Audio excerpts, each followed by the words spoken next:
Well, picture this. Three friends, thick as thieves since college. Graduation rolls around. Okay, relatable, I'm already invested. Go on. One friend lands a sweet gig abroad in Europe, right? Hmm. And naturally, the trio hatches a plan to ring in the new year together, European adventure style. Sounds like a dream. What could possibly go wrong? Well, that's where things take a turn. See, OP, our original poster, reaches out to the group, suggesting a FaceTime to nail down those New Year's Eve plans. Practical. I like her style. Right, but then a curveball. Instead of group chat, it's the friend in Europe calling solo, suggesting they push the trip to spring, citing warmer weather, maybe some work stuff. Okay. Plausible, but also a little sus. I mean, why the sudden change of plans? Exactly. And it gets better or worse, depending on how you look at it. So the friend abroad posts a screenshot on her private Snapchat, and it's messages between her and the other friend, showing that she already booked flights to Europe for New Year's Eve. Oh, no she didn't. The plot thickens. Right. Talk about a social media slip-up. Or was it intentional? I guess that's the million-dollar question. Did she mean to send that moment? You know, sometimes those private stories aren't as private as we think. Seriously. And, Opie is reeling hurt, confused, especially since they've traveled together before without a hitch. This trip was their thing. So naturally, she turns to the wise and sometimes wild folks of TwoHotTakes for advice. Let's be real, who hasn't been there? Seeking solace or maybe just a little validation in the digital void. The internet always understands. But seriously, let's dive into these comments because, whoa boy, did people have some opinions on this one. Hit me with the hot takes. I'm ready for it. All right, strapping in. So one of the top comments, no beating around the bush, goes, "These are not friends." Mic drop. Ouch. Straight to the point. I can practically feel the internet's collective They're calling out that whole waiting till spring excuse. Totally. Seeing it as a blatant lie, especially with that Snapchat evidence. Another commenter chimes in with, "Just cut ties and move on. The best revenge is living well."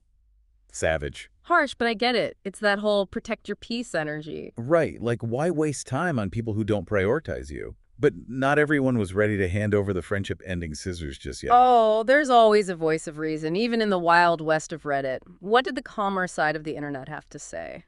Well, one commenter, taking a more measured approach, suggested, definitely address it, but don't be aggressive. Just ask, "Hey, saw you guys are going to Europe for New Year's. Looks fun. Why wasn't I invited?" Okay, that's actually really good advice. Direct, but not accusatory. It opens the door for an explanation without immediately putting everyone on the defensive. Totally. But of course, there's always that one commenter who's all about that silent treatment life. Oh, the silent treatment. A classic for a reason. Right.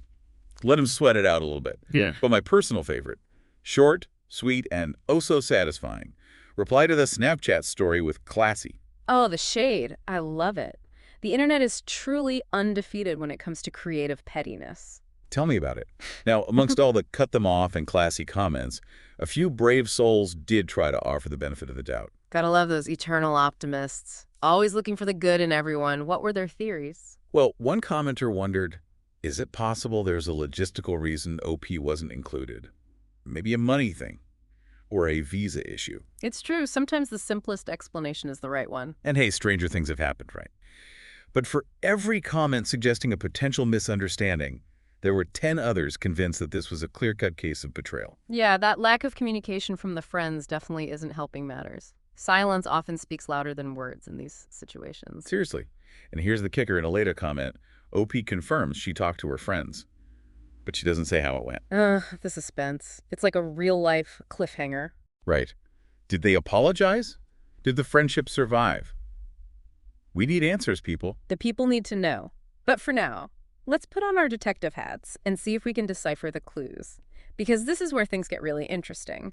You know, it's so easy to get caught up in the whole who's right, who's wrong of these internet dramas. But at the end of the day, someone's feelings are hurt. So true. And in this case, OP was actually really open about how this whole thing made her feel, which just makes you empathize with her even more, Absolutely. So often we only get the surface level on these posts, but she really laid it all out there. Exactly. So one of the first things she says is, and I quote, "I just feel lost and confused. We always talked about this trip like it was our thing." You could just feel that sense of betrayal. Oh, 100%. It's like it wasn't just a casual plan. This was something they'd built up, something special to them. Having that ripped away, It's got to sting. Totally. And the worst part is she's even blaming herself a little, saying, we've hung out in pairs before, but this feels different. Like, what if she did something wrong? Which is such a natural human reaction, right? When someone hurts us, our instinct is to analyze our own behavior, see if we somehow caused it.